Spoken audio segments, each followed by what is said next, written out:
Selamlar, nasılsınız? Umarım iyisinizdir. Bu sefer biraz yol sohbetleri yapalım istedim. İşte Engin Hoca da yol kes diyor ya kendi yol sohbetlerine. Ben de yol sohbetleri diye adlandırayım istedim. Yakın zamanda veriler açıklandı. Biliyorsunuz, takip etmişsinizdir belki. Ekrana da koyarım. Elektrikli araç satışları 2024 yılında 100 bine ulaştı. Belki talep daha fazla, yani yeterince araç getirilmiş olsaydı belki daha fazla da satış olabilirdi. Biliyorsunuz, Çinli araçlarla ilgili tebliğden dolayı Çin'den getirilen elektrikli araçlar artık getirilemiyor. Ancak tebliğ belgeleri alınması gerekiyor ya da yatırım teşvik belgesi alınması gerekiyor. BYD yatırım teşvik belgesini aldı ama o da geç aldı ve geç getirdi araçları, ama ona rağmen 6000'e yakın bir satış yaptı. Onun da 2025 yılında bu piyasada etkin olacağı görülüyor.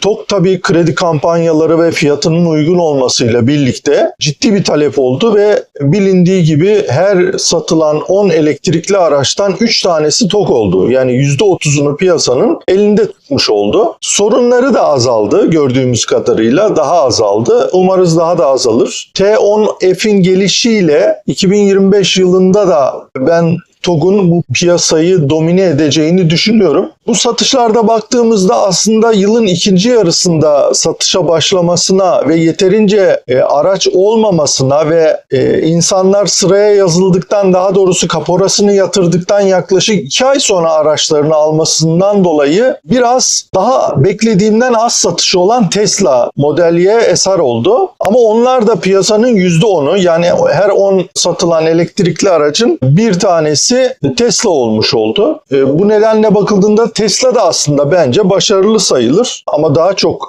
araç getirilebilmiş olsaydı, bu teslimat süreleri daha kısa olmuş olsaydı daha da fazla araç satabilirdi. Yine aynı şekilde Torres, BYD, Volkswagen son 2-3 ayda ortaya çıkmasına rağmen, geç getirilmesine rağmen iyi satış yaptı. BMW iX1 filo satışları nedeniyle güzel satışlar yaptı. Mini zaten sırada olunan bir araç. Yani o da getirseydi sırada 500 kişinin daha fazla, yani 1000'e yakın kişinin sırada olduğu bir araç. O nedenle elektrikli araç satışları gayet güzeldi. İstasyon sayıları da ciddi oranda arttı. Özellikle otobanda gerçekten bu sene ciddi oranda artış oldu. O nedenle elektrikli araç kullanıcıları için güzel bir yıl oldu diyebiliriz. Tabii şimdi ÖTV'nin matrahı, TOG'un yeni fiyatı ne olacak? Ona göre 2025 yılının elektrikli araç piyasası şekillenecek. Ona bakacağız. Bir başka konu söylemek istediğim şey şu. İşte gruplarda da çok fazla tartışılıyor. %100'e kadar şarj etmek. İşte herkes NMC bataryada %20, %80 arasında şarj edilir. LFP batarya %100'e kadar şarj edilir. Dolayısıyla LFP batarya işte NMC'yi döver falan filan, bu tür şeyler oluyor. Halbuki şöyle bir şey yok arkadaşlar. Zaten şehir içinde %100'e kadar şarj etmenize zaten gerek yok. Dolayısıyla günlük kullanımlarda evet, NMC bataryaları %80'e kadar şarj edilmesi öneriliyor. Fakat uzun yola çıkacağınızda işte benim bugün yaptığım gibi %100'e kadar şarj edebilirsiniz. %100'e kadar şarj edildiğinde uzun süre bekletilmesinin bir zararı var. Yoksa %100'e kadar şarj etmenin, şarj ettikten sonra kullanmak şartıyla bir zararı yok yani. Tolere edilebilir düzeyde düşük zararları var. Aynı şey LFP batarya için de geçerli. Yani LFP bataryayı %100 şarj ettiniz ve günlerce beklettiniz, saatlerce beklettiniz. LFP bataryada da aynı şekilde zarar oluşuyor. Yani şunu düşünmeyin sakın LFP batarya kullananlar. Ben %100'e kadar şarj edeyim, aracı bırakayım kalsın, LFP bataryada bir zarar olmaz. Öyle bir şey yok. Yani onu da günlük kullanımlarda %80'e kadar kullanın LFP bataryayı da. Sadece LFP bataryada şu öneriliyor: en az 2 haftada bir, 3 haftada bir, haftalık %100'e kadar şarj edilsin ki voltaj akım sensörleri yeterli balanslamayı yapıp doğru bilgiyi versin, doğru veriyi versin. Yani uzun süre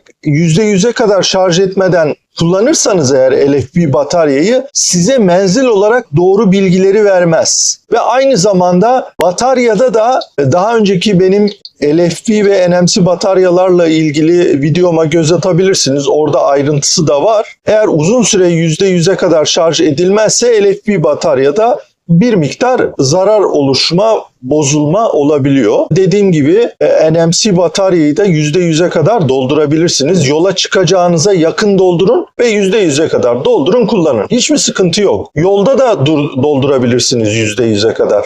Ama niye doldurmayın diyoruz %100'e kadar? Çünkü çok uzun süre bekleniyor. %100'e kadar şarj etmeyle ilgili de bu şekilde anlatmış olayım. Enerji kaybını da yine gruba yeni gelen arkadaşlar sormuşlardı. Onu da bir kez daha tekrar edeyim. Normalde evde yapılan şarj AC şarj. Yani ister prizden yapın, isterseniz AC istasyonunuzdan yapın, AC şarj. Fakat bu aslında gerçekte AC değil. O da DC şarj. Normalde AC şarj diye bir şarj yok. Sizin AC şarj da yapsanız aracınız onu DC'ye dönüştürmek zorunda. Onu DC'ye dönüştürdüğü için, yani direkt akıma dönüştürdüğü için orada enerji kaybı daha fazla oluyor. Dolayısıyla AC şarjdaki evdeki enerji kaybı %15'lere kadar çıkabiliyor. %7 ile 15 arasında değişiyor. Bu sıcaklık koşullarına bağlı. Bataryanızın yüzde kaçtan yüzde kaça kadar şarj ettiğinize bağlı. Ama DC şarjda bu oran düşebiliyor. Örneğin hava sıcaklığı optimumsa, bataryanızın sıcaklığı optimumsa %4 bile olabilir. %10'a kadar da çıkabilir. Dolayısıyla AC'deki enerji kaybı %7 ile 15 aralığında yaklaşık, DC'de ise yaklaşık %4 ile %10 arasında. Fakat Tesla'da bu durum biraz daha farklı. Tesla batarya ısıtması nedeniyle DC'de enerji kaybını bir miktar daha fazla yapıyor.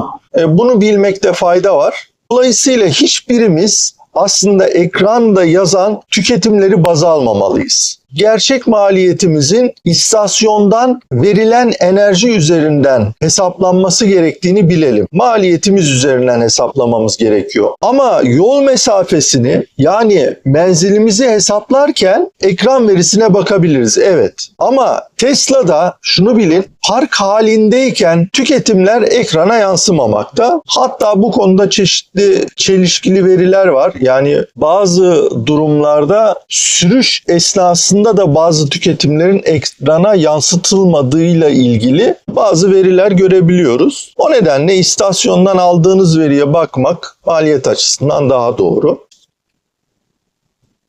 Bir taraftan da bazen yola bakalım böyle. Bu arada ekrana da koyacağım. Gruptan TOK sahibi Hasan Bey çok güzel anlatmıştı. Onu da ekrana koyayım. Bir taraftan ona da bakın. Çok güzel anlatmış aslında. Yani biz örneğin 5 kilometre, 10 kilometre yol yaptık. Bu 5-10 kilometre yolculuğun sonunda niye ekranımızda daha yüksek gözüküyor tüketim verisi? Bunu çok güzel açıklamış Hasan Bey. Şimdi onu birlikte izleyelim. Sürüş bitti. Bu konunun kısa bir özetini yapayım arkadaşlar ben kendimce. Şimdi araç şarjdaydı. Şarjı bitirdi. Bütün verilerim sıfır. Şarjdan itibaren verim de sıfır. Güncel verim de sıfır. Bütün hepsi sıfır. Şimdi ben bir yolculuğa çıkacağım. Araç buz gibi. Hava -2, -3 derece. Bu aracı ısıttım. 2 dakika ısıttım. Ben bunu 10 dakikada ısıtabilirdim. 20 dakikada ısıtabilirdim. Şimdi bu 2 dakikada benim tahminimce bu araba kendini ısıtmak için, o bataryayı ısıtmak için minimum 2 kW kadar bir enerji harcıyor. Yani 2 kW olmasa bile 2 kW'a yakın bir enerji harcıyor. Daha sonra da yola çıkıyorsun. Diyelim ki kişi, özellikle bu kısa sürüş yapanlar bunu söylüyor. Kişi de 5 kilometre yol yapmış olsun. Bu 5 kilometrede de 2 kW harcasın. Farazi konuşuyor. Toplamda 2 + 2 4 kW enerji harcamış oluyor 5 kilometrede. Ve araba sana şunu diyor. Sen 5 kilometrede 4 kW'a enerji harcadıysan 100 kilometrede 5 çarpı ne yapıyor? 20. 20 katı 80 kW enerji harcayacaksın diyor. Sana yol bilgisayarında 80 kW gösteriyor. Ama mesafen arttıkça, mesela sen kilometreni 20 kilometreye, 30 kilometreye, 50 kilometreye çıkardıkça doğal olarak bu aritmetik değişiyor ve aradaki farkı çok azalmaya başlıyor. Şimdi mesela bizim örnekte nihai sonuç ne olmuş? Güncel sürüş, daha doğrusu ilk önce şarjdan itibaren bakalım. Şarjdan itibaren 25.2 görünüyor. 31.9 kilometre, 31.8 sadece 100 metre sonra sıfırladım. Bakın 25.2 görünüyor. Güncel olan yani sıfırladığım şeyden ayırdığım yani benim burada amacım sıfırlarken neydi? Sürüş verisini o ilk çalıştırmadan ayırmak. Hareket halinde tekrar başladığı anda sıfırladım ve bu sürüş verisine baktım. 22.8, diğeri 25.2. Arasında 25.23 kW yani %15 kadar bir fark var. Bakın sadece 1-2 dakikalık bir ısıtmanın farkından bahsediyoruz. Bu fark yaklaşık %15 kadar. Şimdi siz bu ısıtmayı 10 dakika, 15 dakika benim her gün yaptığım gibi bu şekilde yaparsanız mesela her gün ön iklimlendirme yapıyorsunuz. Ya da mesela ben çocukları koyuyorum. Çocuklar arabadayken de klima açık oluyor.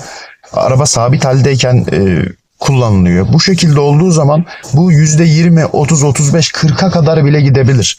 Sizin kullanımınıza göre. Ve bu uzun yol kullanımından bahsediyorum.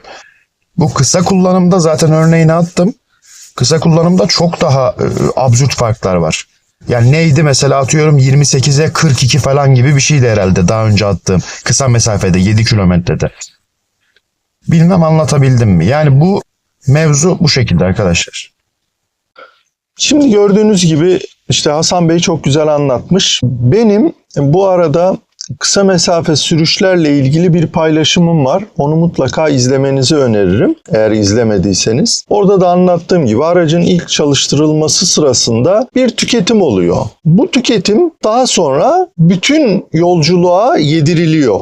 Dolayısıyla yani ilk başta örneğin 1 kW'lık, 2 kW'lık bir harcamanız varsa ilk 5 dakika içinde dolayısıyla bunu eğer 60 kilometre yaparsanız o 60 kilometreye bölünüyor o veri. Ama eğer 5 kilometre yaparsanız 5 kilometreye bölünüyor. Bu nedenle Hasan Bey'in anlattığı gibi işte ilk 100 metrede yani 100 metrelik çok kısa bir mesafede ne kadarlık bir tüketim olduğunu görebiliyorsunuz. Bir de yakın zamanda işte Engin Hoca güzel ulaşıyor bilgilere, teşekkür ediyorum. Yine Tesla'nın parça bilgilerine ulaşmıştı. Aslında açık kaynak yani hepimizin ulaşacağı kaynak onu da verdi. Çok güzel oldu. Aynı zamanda bir takipçisinin de faturasıyla birlikte paylaştığı motor değişiminin ücretini paylaşmıştı. İnanılmaz veriler. Gerçekten inanılmaz ücretler. Ben çok sevindim. Güzel bir şey. Tesla gerçekten bu piyasanın dinamiklerini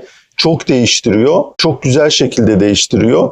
Yani bir motorun, düşünsenize elektrikli aracın en önemli parçalarından birisi olan bir motorun değişim ücreti, üstelik işçilik ücreti 3.000 lira. Ya 3.000 liraya evinize çağırırsınız bir tane işçi ona verirsiniz ya. O kadar düşük fiyatlarla parça ve işçilik maliyetlerinin olmasına çok şaşırdım. Mesela batarya ücreti. Yani 15.000 euro bile değil. Tüm bataryanın long range bataryasının değişmesi. Ben o nedenle elektrikli araçlarda aynı zamanda bakım, servis, değişim ücretleri, parça ücretleri gibi konularda da çok büyük avantaj olduğunu düşünüyorum. Bunu da zaten çok rahatlıkla görüyoruz. Ben şimdi bu yolculukla ilgili de yani GPS üzerinden de kayıt yapıyorum. Onu da hem live verisini hem de GPS verisini buraya yansıtacağım. Orada birlikte de yolu değerlendiririz en sonunda.